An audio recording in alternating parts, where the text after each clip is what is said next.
तुम्हारे स्वभाव का हिस्सा बन जाएगा। तुम पाओगे कि दिन में भी तुम्हें परिणाम की चिंता कम होने लगी है और तुम्हारा ध्यान केवल अपने काम को पूरी निष्ठा से करने में लगा है। यही असली शांति है। रात को सोने से पहले कृष्ण की शिक्षाएं सुनने का एक और चमत्कारी प्रभाव है। यह तुम्हारे अवचेतन मन को पुनः प्रोग्राम करता है।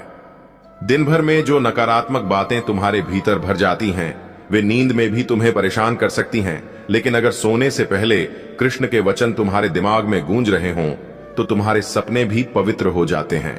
तुम नींद में भी उनकी उपस्थिति महसूस करते हो और जागने पर तुम्हारा चेहरा खुद ब खुद मुस्कुराने लगता है। यह सिर्फ एक आध्यात्मिक आदत नहीं, बल्कि एक मानसिक औषधि है। जैसे शरीर के लिए दवाई बीमारी को ठीक करती है, वैसे ही आत्मा के लिए कृष्ण की वाणी मन की अशांति को ठीक करती है। फर्क बस इतना है कि यह दवाई मीठी है, सुकून देने वाली है और इसका असर जीवन भर रहता है। अक्सर लोग दिन भर की समस्याओं को बिस्तर पर भी ले आते हैं, लेकिन कृष्ण कहते हैं, जो हो चुका है वह बीत गया, जो आने वाला है उसकी चिंता मत कर, वर्तमान में रह, क्योंकि यही क्षण तेरा है। जब तुम रात को यह सुनते हो तो तुम्हारा मन अतीत के पछतावे और भविष्य के डर से मुक्त हो जाता है। तुम चैन की नींद सोते हो, जैसे कोई बच्चा मां की गोद में सो जाता है। और सबसे अद्भुत बात यह है कि रात का यह समय जब तुम कृष्ण को सुनते हो, तुम्हें उनसे गहरी मित्रता करने का अवसर देता है। तुम उनसे अपने दिल की बातें कह सकते हो, शिकायतें कर सकते हो, धन्यवाद कर सकते हो और वह सब कुछ बांट सकते हो जो तुम किसी और से नहीं कह पाते, क्योंकि तुम जानते हो वह सुन रहे हैं, समझ रहे हैं और तुम्हें कभी जज नहीं करेंगे। धीरे धीरे यह आदत तुम्हारे जीवन का हिस्सा बन जाएगी। तुम पाओगे कि जैसे ही रात होगी, तुम्हारा मन खुद ब खुद कृष्ण के पास दौड़ जाएगा। तुम महसूस करोगे कि दिन भर की लड़ाई चाहे कितनी भी कठिन रही हो, जैसे ही तुम उनकी आवाज सुनते हो, सब कुछ शांत हो जाता है। जब रात अपने पूरे सन्नाटे में ढल जाती है, तब इंसान के अंदर के सबसे गहरे भाव जागते हैं। यही वो समय है जब दिल की धड़कनें भी साफ सुनाई देती हैं और मन का शोर भी।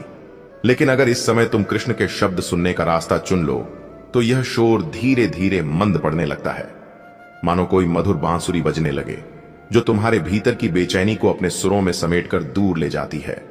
रात को सोने से पहले कृष्ण की शिक्षाएं सुनना केवल ज्ञान पाना नहीं है, बल्कि यह अपने जीवन के अंधेरे में एक दीप जलाने जैसा है। दिन भर की थकान, परेशानियां, तनाव सब उस दीपक की रोशनी में मानो पिघल जाते हैं। कृष्ण की वाणी तुम्हें यह एहसास कराती है कि चाहे परिस्थिति कितनी भी कठिन हो, कोई है जो तुम्हारा हाथ थामे खड़ा है, जो कभी तुम्हें गिरने नहीं देगा। वह कहते हैं, यदि तू मेरा है तो तुझे किसी बात का भय क्यों, और यदि तू मेरा नहीं तो तुझे किसी बात की उम्मीद क्यों। यह वाक्य सुनते ही भीतर एक अजीब सी स्थिरता आ जाती है। लगता है जैसे जीवन के सारे सवालों का जवाब मिल गया हो। रात को सोने से पहले जब ये शब्द तुम्हारे कानों में पड़ते हैं, तो तुम्हारा मन सारी अनिश्चितताओं के बोझ से मुक्त हो जाता है। सोचो, कितनी बार तुम दिन में अपने आप से लड़ते हो, कभी असफलता का डर, कभी अपनों की नाराजगी, कभी पैसों की चिंता और कभी भविष्य की अनजानी राहें। लेकिन जब रात में तुम कृष्ण को सुनते हो, तो तुम्हें लगता है कि ये सारी लड़ाइयां असल में तुम्हारी नहीं, बल्कि उस परम सत्ता की योजना का हिस्सा हैं। और अगर योजना उसी की है, तो उसका अंत भी शुभ ही होगा। कृष्ण की सबसे बड़ी खासियत यह है कि वह तुम्हें दोषी महसूस नहीं कराते। वह तुम्हें वैसे ही अपनाते हैं जैसे तुम हो, तुम्हारी गलतियों के साथ, तुम्हारी कमजोरियों के साथ। रात को उनकी बातें सुनते हुए तुम यह समझने लगते हो कि जीवन में सबसे जरूरी चीज है खुद को माफ करना और आगे बढ़ना। और यही संदेश कृष्ण ने अर्जुन को भी दिया था, जब युद्ध के मैदान में अर्जुन भय और मोह से भर गया था। रात का समय इसीलिए खास है क्योंकि तब तुम्हारा मन सबसे ज्यादा खुला होता है। दिन में दुनिया की बातें, काम और जिम्मेदारियां तुम्हें बांधे रखती हैं, लेकिन रात में जब सब सो जाते हैं, तब तुम्हारा मन अकेला होता है। और यही अकेलापन तुम्हें खुद से और कृष्ण से जोड़ देता है। यही कारण है कि जो लोग रात में कृष्ण की शिक्षाएं सुनते हैं, उनके भीतर धीरे धीरे एक अद्भुत आत्मबल पैदा हो जाता है। रात को सोने